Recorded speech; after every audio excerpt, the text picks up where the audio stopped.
Welcome back, YouTubers, to my channel of an everyday life of an Aspie. If you're following right now and basically you're new, I welcome you all with open arms. I'm AspieAnswersAll, or as I'm shortened down to Aspie, basically for some people that may know me in or outside the channel and in the community right now. And basically, welcome back to the old days, hopefully, basically with all the stuff that I've shared with you all, that basically has educated you and been informative enough for certain everyday topics that I'm addressing.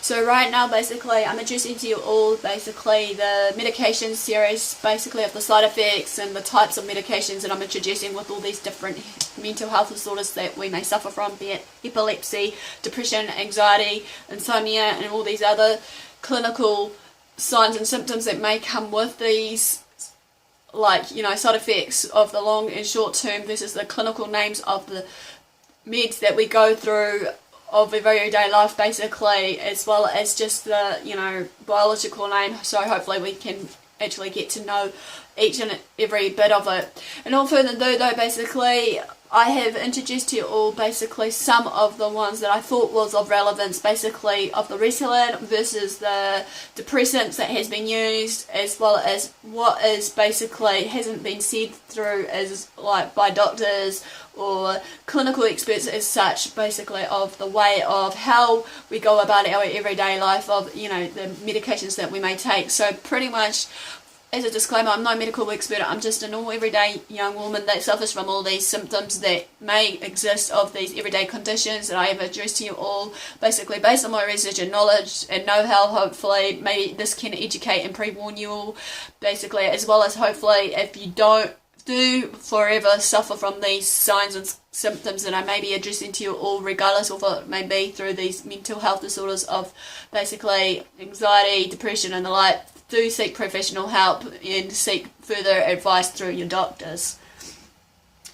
Basically, as we know though, as I'm talking today, this is going to be a real big topic based on the epileptic medications, of their side effects, basically, and I'm hoping to address a bit more about epilepsy later on in the piece, hopefully about what it is, the causes and triggers, basically, as well as maybe, shall we say, the treatments and the seizure types, basically, in the next few series over, hopefully.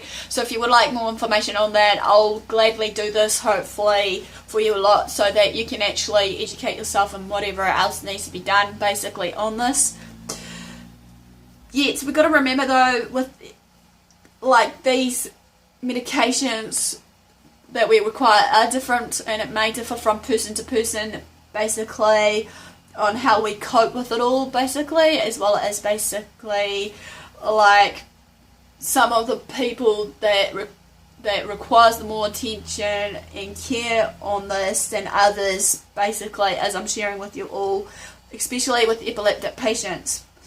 Some medications for epileptic patients may vary, as I said, in the way how their meds will work, and need to be aware of this at all times, however, and this goes with other patients too, not just the epileptic, but I'm trying to clearly address this as for epileptic patients or people you know that is epileptic, and hopefully you can be able to help them in any way or form. As we know that there will always be some unwanted side effects on any given meds, regardless what they are. Some are mild and don't last as long, yet with many meds though, however, or drugs, the patients can be treated by adjusting the dose or how they take them in general. Right, the most common side effects from seizure medicines may occur, and they are as follows in the first weeks of taking the medications.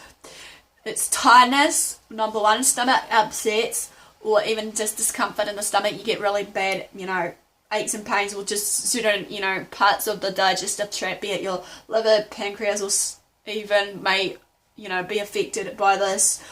Another one is basically, number 4 is dizziness or blurred vision. Some of the common side effects, however, may not occur or are tolerable for some patients if meds are, you know, started at a low dose, which is just basic common sense here, and it can be increased slowly over time so that the body can kick in and take effect of what the sort of drug that they need to use, regardless of what it is for their, you know, epilepsy or for anyone else in that matter. Some of the symptoms will go away over several weeks or months. Again, this is the variation of the typical clinical sign or shall we say philosophy of the, you know, drugs that are used basically on pharmaceutical drugs, you know, of the, I'm trying to remember the actual word that I learned in, you know, back in the days, basically. I'm trying to remember it. Many people may know it, what I'm talking about here. So if you want to know more about that, I could gladly give you information what I'm trying to express here. But if not, then I'll just give you hopefully short brief bits of what I'm sharing right now. Like any other medications though, different type of seizures, okay? There are different type of seizures which I'm going to address to you all later in the piece like I shared. Seizure tablets produces different side effects. More, like I said, more on this later. But anyway, just because a certain effect is common with your medication doesn't mean it will happen to, you know, you. Many people have few or no problems with these side effects that I've addressed, even though there are still certain other side effects that can be unpredictable, which are many, and not related to that dosage or level of medications, however, in the blood. Idiosyncratic side effects may occur, which what I mean here is it's defined as peculiar or individual, that can include the following. 1, rash, problems with the liver or pancreas is number 2. Number 3, serious drop in the blood cells in the body to fight away any infections or diseases that is needed to be fought away.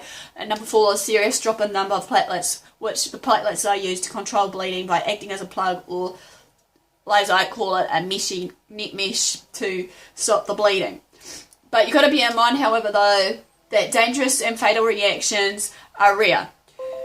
There's no reliable way to predict who's most likely to develop these problems, however, because it varies from person to person, as I said. For small number of medications, though, routine monitoring can be of use for the blood testing, may be needed, and then again in other situations. Routine testing, however, may not be likely to be used for the potential problems.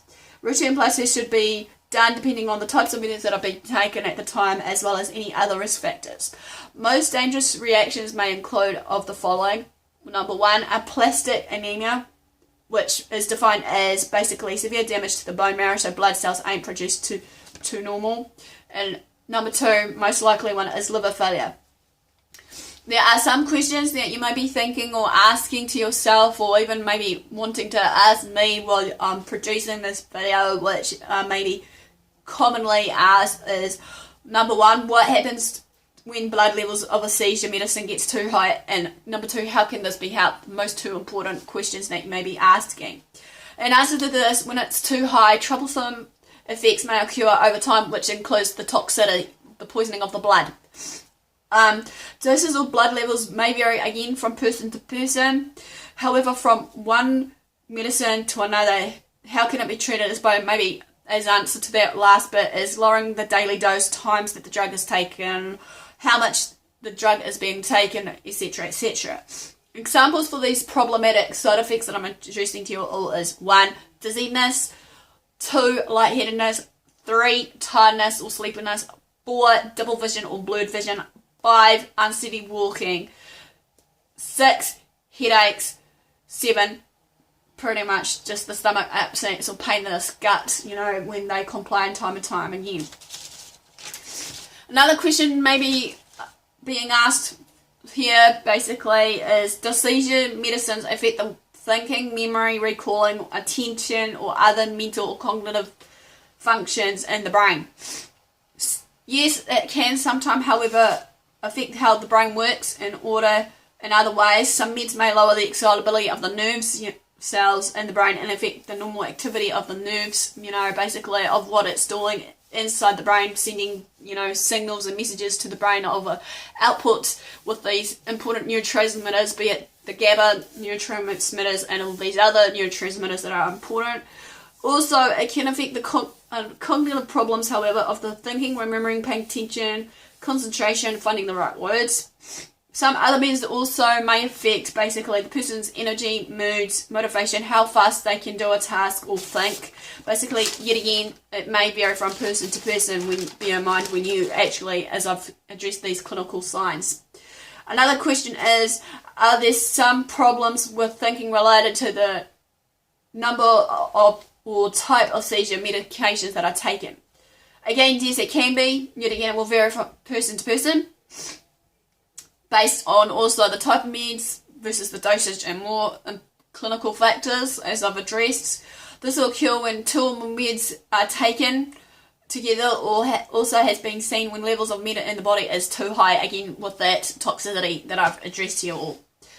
Another question maybe is it true that some seizures meds can cause bone loss?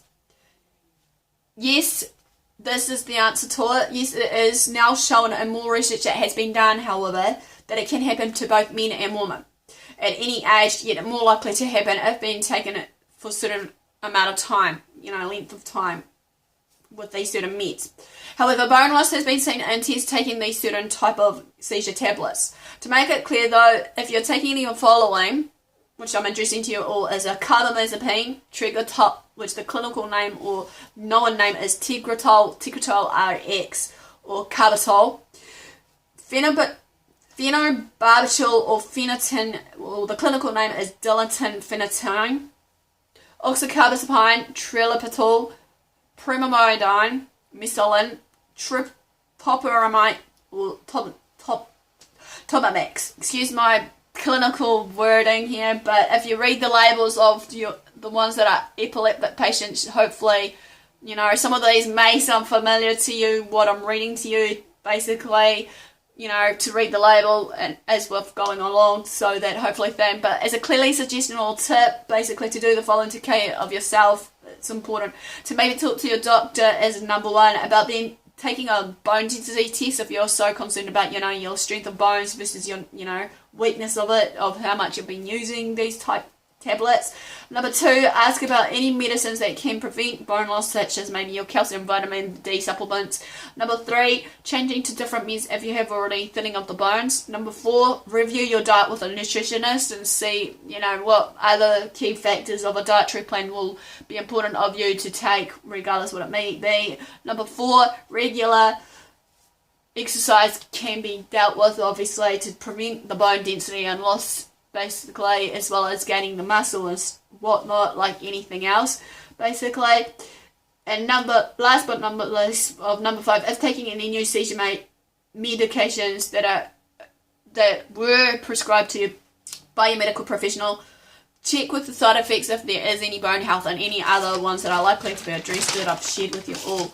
Well, basically that ends the first part of the introduction of the epilepsy series, which I'm hoping to do, which is the epilepsy medication side effects. But I've had a long list of other clinical names and biological names of the different medications, but I might just hopefully send you guys the link below if you want to know more about all these different other medications that will be of use to you or to someone that you know of, basically, because if any other treatment of these medications that you take doesn't, obviously take the effect of your body that it needs to do to stop you from having seizures and all these other bits and pieces, don't be afraid to change them, change them to a different med that may be of importance to you, because, every person is different, obviously, of their range of symptoms and the like of what I've shared so far. So give me the like for thumbs up for support and engagement, basically. Also, feel free to follow me on Twitter or Facebook, AspieAnswersAll. Private message me on Facebook if you need to, on AspieAnswersAll as well, basically, if you feel the need or have to actually maybe address some topics that you feel of importance that you want me to address to you all, because like I said, I'm all about the health and awareness, basically, and hopefully educating you all and motivating you all on these other everyday topics that I'm hoping to address to you all, basically.